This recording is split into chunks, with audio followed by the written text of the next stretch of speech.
Louvado seja nosso Senhor Jesus Cristo, para sempre seja louvado. O Senhor esteja convosco, Ele está no meio de nós. Proclamação do Evangelho de Jesus Cristo segundo Lucas. Glória a vós, Senhor. Naquele tempo, disse o Senhor: Ai de vós, porque construís os túmulos dos profetas. No entanto, foram vossos pais que os mataram. Com isso, vós sois testemunhas e aprovais as obras de vossos pais, pois eles mataram os profetas e vós construís os túmulos. É por isso que a sabedoria de Deus afirmou: Eu lhes enviarei profetas e apóstolos, e eles matarão e perseguirão alguns deles, a fim de que se peçam contas a esta geração do sangue de todos os profetas, derramado desde a criação do mundo, desde o sangue de Abel até o sangue de Zacarias, que foi morto entre o altar e o santuário. Sim, eu vos digo, serão pedidas contas disso a esta geração. Ai de vós, mestres da lei, porque tomastes a chave da ciência. Vós mesmos não entrastes e ainda impedistes os que queriam entrar. Quando Jesus saiu daí, os mestres da lei e os fariseus começaram a tratá-lo mal e a provocá-lo sobre muitos pontos. Armavam ciladas para pegá-lo de surpresa por qualquer palavra que saísse de sua boca. Palavra da salvação. Glória a vós, Senhor. Meu irmão, minha irmã, neste dia, o Senhor nos concede a graça de ouvir este Evangelho, Lucas capítulo 11, versículos de 47 a 54. Palavras firmes, duras, é verdade. Palavras que o Senhor dirige para aqueles que o escutavam e especialmente lamentando, dizendo: Ai de vós, que agora estão aí a construir os túmulos dos profetas, mas vocês mesmos mataram os profetas.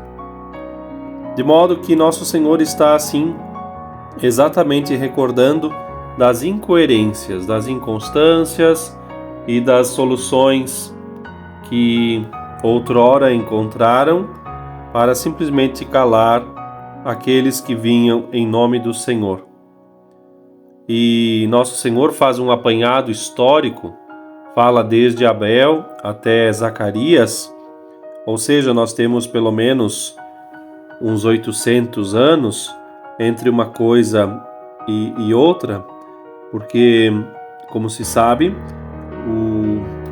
o assassinato de Zacarias, que foi um profeta que morreu apedrejado no templo de Jerusalém, por atirar a cara ao povo, dizendo que eles eram infiéis aos preceitos divinos. Se pode ler isso no livro das Crônicas, e em particular também o assassinato de Abel no livro do Gênesis.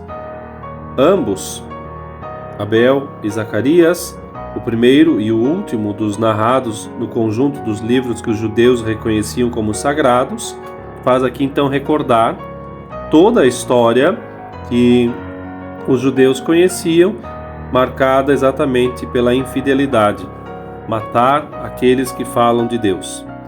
E assim então, Jesus faz esta alusão a essa tradição judaica, segundo a qual, ainda no seu tempo, e mesmo depois, se mostrava mancha de sangue de Zacarias no templo.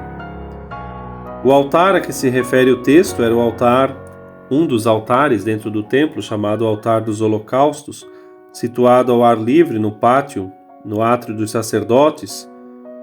E ali então, um lugar visível, por meio deste ato histórico, Jesus faz esta grave repreensão àqueles que, doutores da lei que eram, precisamente por estudo, por meditação da palavra da Escritura, deveriam ter reconhecido Jesus como Messias, visto que assim estava profetizado nos livros, mas diferente, não só aceitaram Jesus, como também se opuseram a ele. Como mestres da lei, deveriam ter ensinado o povo a seguir Jesus, mas, pelo contrário, até impediram.